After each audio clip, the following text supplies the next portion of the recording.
पति का पैसा लेकर भागी पर सच सामने आया। रीमा एक छोटे से गांव की लड़की थी। उसकी शादी अरुण नाम के एक सीधे साधे युवक से हुई थी।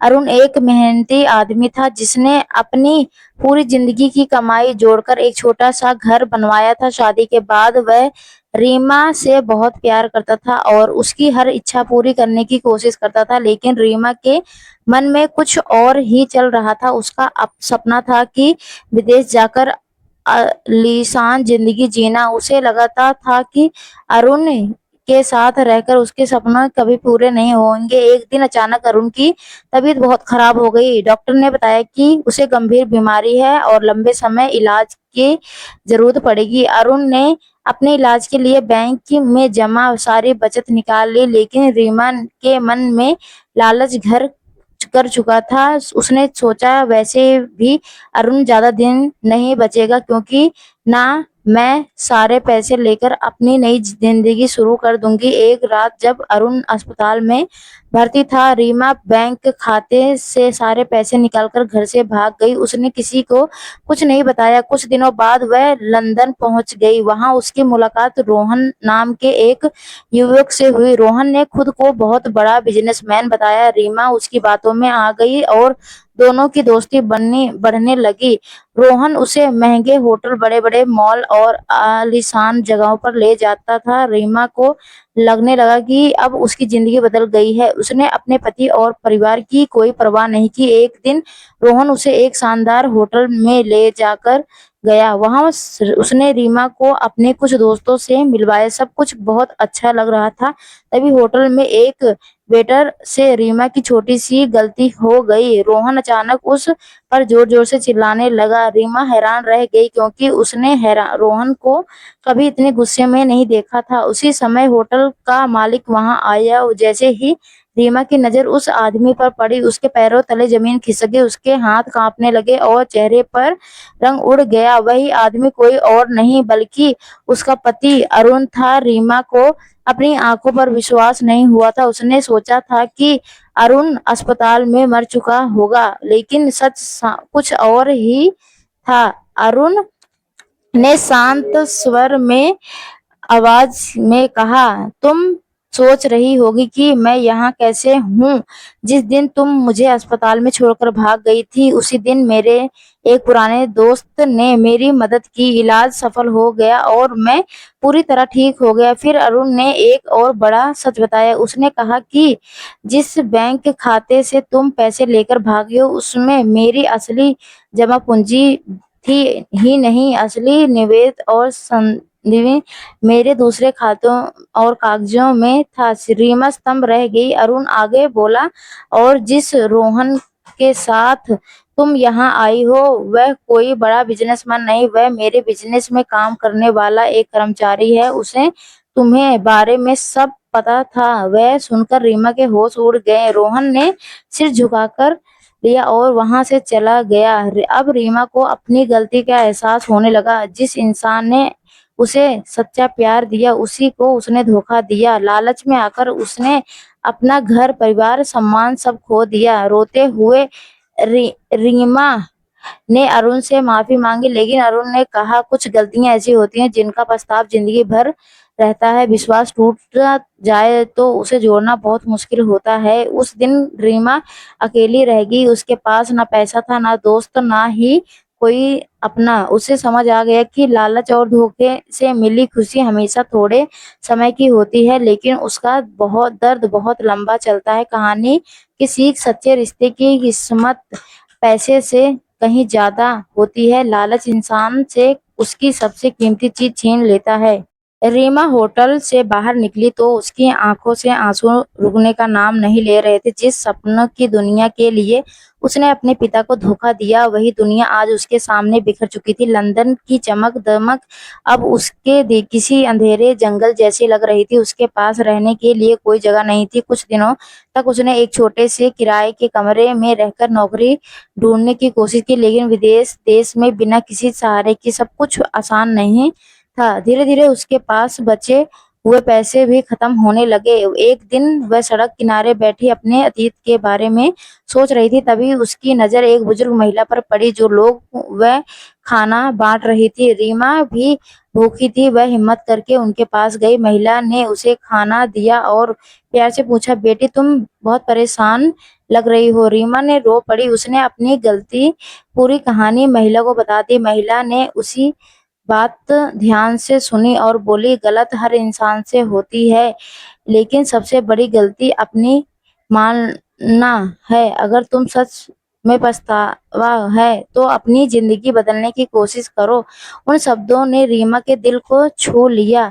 उसने फैसला किया कि अब वह मेहनत करके अपनी नई पहचान बनाएगी। उसने एक छोटे से पैक में नौकरी शुरू कर दी। सुबह से रात तक काम करती, लोगों की सेवा करती, हर दिन अपने किए हुए कामों के बारे में सोचती। उधर भारत में अरुण अपनी जिंदगी में आगे बढ़ने की कोशिश कर रहा था, लेकिन उसके दिल का दर्द अभी भी खत्म नहीं हुआ था। रीमा बाहर मजदूरी दिखावा और अंदर टूटा हुआ। लगभग 1 साल बीत गया। एक दिन रीमा को पता चला कि भारत में उसके पिता बहुत बीमार है। उसके पास टिकट खरीदने के पैसे भी मुश्किल से थे। उसने अपनी पूरी बचत निकाल ली और भारत लौट आई। जब वह अपने गांव पहुंची तो लोगों ने नजर में उसके लिए सम्मान नहीं, हर कोई उसके बारे में बातें करता, लेकिन इस बार रीमा ने किसी की परवाह नहीं की। उसका ध्यान सिर्फ अपने बीमार पिता पर था। पिता ने उसे देखते ही कहा, बेटी इंसान से गलती हो जाए तो सुधरने की कोशिश करनी चाहिए, भागने की समस्या खत्म नहीं होती। कुछ महीने तक रीमा ने अपने पिता की सेवा की। धीरे धीरे उनके स्वास्थ्य में सुधार आने लगा। एक दिन गांव में अचानक खबर फैली कि अरुण एक बड़ा समाज सेविका बन गया है। उसने गरीब बच्चों की पढ़ाई के लिए स्कूल खोला है और जरूरतमंद लोगों की मदद करता है। ये सुनकर रीमा की आंखें भर आई। उसे महसूस हुआ कि उसने कितना अच्छा इंसान खो दिया। कई दिनों तक सोचने के बाद वह अरुण से मिलने आई। अरुण स्कूल के मैदान में बच्चों के साथ बैठा। उसे देखकर रीमा के कदम रुक गए। अरुण ने उसकी तरफ देखा, लेकिन इस बार उसके चेहरे पर गुस्सा नहीं। रीमा ने कहा, मैं माफी मांगने नहीं आई हूँ, क्योंकि मुझे पता है कि मेरी गलती बहुत बड़ी थी। मैं सिर्फ कहना चाहती हूँ कि आपने मुझे एक बात सिखा दी, सच्ची दोस्ती पैसा नहीं बल्कि इंसानियत और भरोसा है। अरुण कुछ देर चुप रहा, फिर उसने मुस्कुराकर कहा, जिंदगी दूसरा मौका हमेशा नहीं देती, लेकिन बेहतर इंसान बनने का मौका जरूर देती है। रीमा की आंखों से आंसू बहने लगे। उसने दिन दोनों के ने अपने पुराने रिश्ते को नहीं बल्कि एक नई समझ को जन्म लिया। अरुण ने उसे माफ कर दिया, लेकिन दोनों ने अपनी अपनी राह पर आगे बढ़ने का फैसला किया। रीमा ने गांव में रहकर गरीब महिलाओं को रोजगार दिलाने का काम शुरू कर दिया। धीरे धीरे लोग उसकी इज्जत करने लगे। अब वह दूसरों की मदद करके सुकून महसूस करती थी। उसे समझ आ गया था कि जिस खुशी को वह विदेश की चमक में ढूंढ रही थी, वह तो अपने कमरों और अपने बीच में छिपी थी।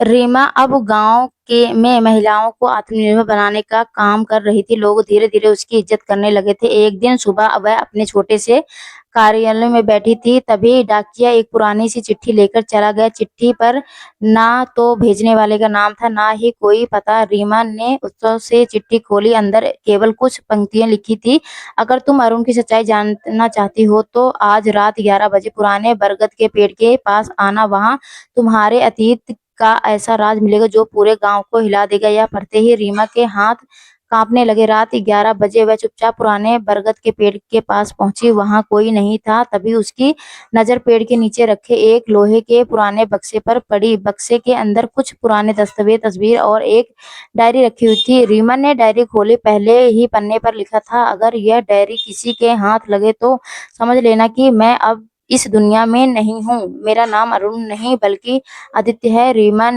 के पैरों तले जमीन खिसक गई। डायरी में लिखा था कि कई साल पहले अरुण का असली नाम आदित्य था। वह एक बहुत अमीर परिवार का इकलौता बेटा था। उसके पिता के पास करोड़ों की संपत्ति थी, लेकिन एक रात उनके परिवार पर हमला हुआ। कुछ लालची रिश्तेदारों ने संपत्ति हथियाने के लिए उसके माता पिता की हत्या कर दी। उस समय आदित्य केवल 12 साल का था। किसी तरह वह अपनी जान बचाकर भाग गया। एक ईमानदारी पुलिस अधिकारी ने उसे बचाया और उसकी पहचान छिपाकर एक नया नाम दिया, अरुण, ताकि दुश्मन उसे कभी ढूंढ ना सके। ये रीमा यह सब पढ़कर स्तंभ रह गई। डायरी में आगे लिखा था कि मैंने कभी अपनी पहचान किसी को नहीं बताई। मैं मेहनत करके नई जिंदगी बनाना चाहता था, लेकिन मुझे हमेशा डर था कि एक दिन मेरे दुश्मन वापस लौट आएंगे। उसी समय रीमा को डायरी के अंदर एक पुरानी तस्वीर मिली। तस्वीर देखकर उसके होश उड़ गए। तस्वीर में गांव का एक सबसे सम्मानित व्यक्ति और वर्तमान सरपंच भी मौजूद था। रीमा को विश्वास नहीं हो रहा था कि क्या सरपंच का भी उस पुराने अपराध से कोई संबंध था। अगले दिन यह खबर पूरे गांव में फैल गई। लोग हैरान रहे थे। सरपंच ने तुरंत इन आरोपों को झूठा बताया, लेकिन उसी शाम गांव में एक काली यूपी आकर रुकी। उसमें कुछ अजनबी लोग उतरे। उनका नेता बोला, हम कई साल से आदित्य को ढूंढ रहे हैं और अब हमें पता चल चुका है कि वह यही है। यह सुनकर पूरे गांव में डर का माहौल फैल गया। उधर अरुण को भी इस बात की जानकारी मिल गई। वह तुरंत गांव लौटा आया। जब उसने डायरी देखी तो उसका चेहरा पीला पड़ गया। उसने रीमा से कहा, तुमने वह राज खोल दिया जिसे मैं सालों से छिपाकर रखे हुए थे। रीमा ने घबराकर पूछा, क्या यह सब सच है? सच ने सिर झुका लिया। हाँ, मैं यह आदित्य हूँ। इतना सुनते ही बाहर अचानक गोलियों की आवाज गूंज उठी। धड़म। गांव के सरपंच भवन की खिड़की की शीशा टूट गया। लोग चीखने लगे। अरुण समझ गया कि उसने पुराने दुश्मन अब उसे जिंदा नहीं छोड़ेंगे। लेकिन तभी एक और चौंकाने वाली घटना हुई। गांव के सरपंच ने खुद पुलिस के सामने आत्मसमर्पण कर दिया और कहा, हाँ, मैं उस साजिश का हिस्सा था, लेकिन पूरी सच्चाई अभी भी बाकी है। असली मास्टरमाइंड कोई और है। सरपंच की यह बात सुनकर सभी लोग स्तंभ रह गए। अब सवाल यह था कि आखिरकार यह असली मास्टरमाइंड कौन था, और क्या अरुण उस पर आदित्य अपने परिवार के हत्यारों का बेनकाब कर पाएगा? पंचायत भवन के बाहर अफरा-तफरी मची हुई थी। पुलिस पूरे इलाके को घेर चुकी थी। सरपंच को गिरफ्तार करके थाने ले जाया गया, लेकिन जाते जाते उसने एक ऐसी बात कह दी जिसने अरुण और रीमा दोनों को अंदर तक हिला दिया। सरपंच ने कहा, आदित्य, तुम्हारे माता पिता की मौत का असली जिम्मेदार तुम्हारा सबसे भरोसेमंद रिश्तेदार है। अरुण की आंखें फेल हो गई। कौन है? उसने कांपती आवाज में पूछा। सरपंच मुस्कुराया और बोला, तुम्हारे चाचा महेंद्र सिंह। यह नाम सुनते ही अरुण के पैरों तले जमीन खिसक गई। महेंद्र सिंह वही इंसान था जिसने उसके माता पिता की मौत के बाद उसे खोजने का नाटक किया, जिसने हमेशा लोगों के सामने खुद को परिवार का शुभचिंतक बताया था। अरुण को विश्वास ही नहीं हो रहा था कि उसने बचपन में अपने चाचा को भगवान जैसा माना था, लेकिन अब सच्चाई कुछ और ही थी। उसी रात पुलिस ने सरपंच से लंबी पूछताछ की। सरपंच ने बताया कि कई साल पहले करोड़ों की संपत्ति हड़पने के लिए महेंद्र सिंह ने पूरी साजिश रची थी। जब बताया गया कई आदित्य बच गया है तो उसने मारने के लिए कई लोगों को भेजा गया, लेकिन वह हर बार बच निकला। महेंद्र को हमेशा डर था कि एक दिन आदित्य वापस आएगा और सच्चाई दुनिया के सामने ले आएगा। इसीलिए वह वर्षों से उसकी तलाश कर रहा था। रात के लगभग 12 बजे थे। अरुण अपने कमरे में बैठा सब कुछ सोच रहा था। तभी इसका मोबाइल बजा। स्क्रीन पर कोई नंबर नहीं था। जैसे ही उसने फोन उठाया, दूसरी तरफ से भारी आवाज आई, अगर आपने माता पिता की मौत का सच जानना है तो आज रात पुरानी हवेली में अकेले आओ। फोन कट गया। अरुण समझ गया कि यह कोई जाल भी हो सकता है, लेकिन वह पीछे हटने वालों में से नहीं था। उसने चुपचाप रीमा को सारी बात बता दी। रीमा बोली, यह बहुत खतरनाक हो सकता है, लेकिन अरुण ने कहा, अब मैं डरकर नहीं जी सकता। आधी रात के बाद दोनों पुरानी हवेली के पास पहुंचे। यह वही हवेली थी जिसके बारे में गांव में वर्षों से डायरी कहानियां सुनाई जाती थी। चारों तरफ सन्नाटा छाया था। हवा की आवाज सुनकर भी डर लग रहा था। हवेली का मुख्य दरवाजा आधा खुला हुआ था, जैसे ही किसी ने जानबूझकर उसका इंतजार किया था। दोनों अंदर पहुंचे। अचानक दरवाजा जोर से बंद हो गया। धड़म। रीमा डर के चिल्ला उठी। उसी समय ऊपर की मंजिल से किसी के चलने की आवाज आने लगी। ठक ठक ठक। अरुण टॉर्च लेकर ऊपर गया। जैसे ही वह एक कमरे में पहुंचा। उसकी नजर दीवार पर लगी एक पुरानी तस्वीर पर पड़ी। तस्वीर देखकर उसका दिल जोर-जोर से धड़कने लगा।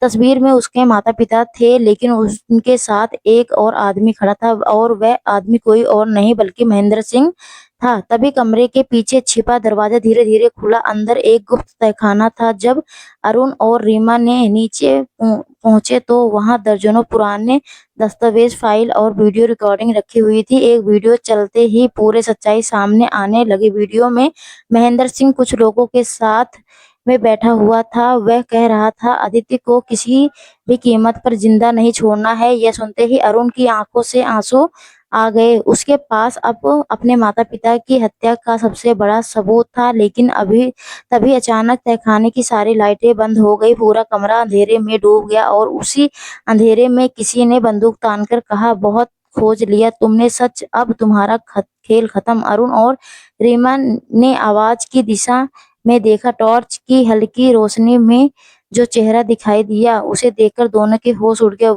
वह खुद महेंद्र सिंह थे। उसके हाथ में बंदूक थी और चेहरे पर खतरनाक मुस्कान थी। अब हवेली के तहखाने में होने वाला सामान्य तय करेगा कि सच्चाई जीतेगी या वर्षों पुरानी साजिश। तो दोस्तों, आपको यह कहानी कैसी लगी कमेंट करके जरूर बताइएगा। अगर आपको यह कहानी पसंद आई हो तो इसे लाइक करना और अपने दोस्तों के साथ शेयर करना। आगे भी ऐसी रोमांटिक कहानियां हमारे चैनल पर सब्सक्राइब करना और बेल आइकन दबाना ना भूलना, ताकि आप हमारी कोई भी कहानी मिस न करें। धन्यवाद दोस्तों, आपका दिन अच्छा हो। जय श्री श्याम, हारे की सहारा।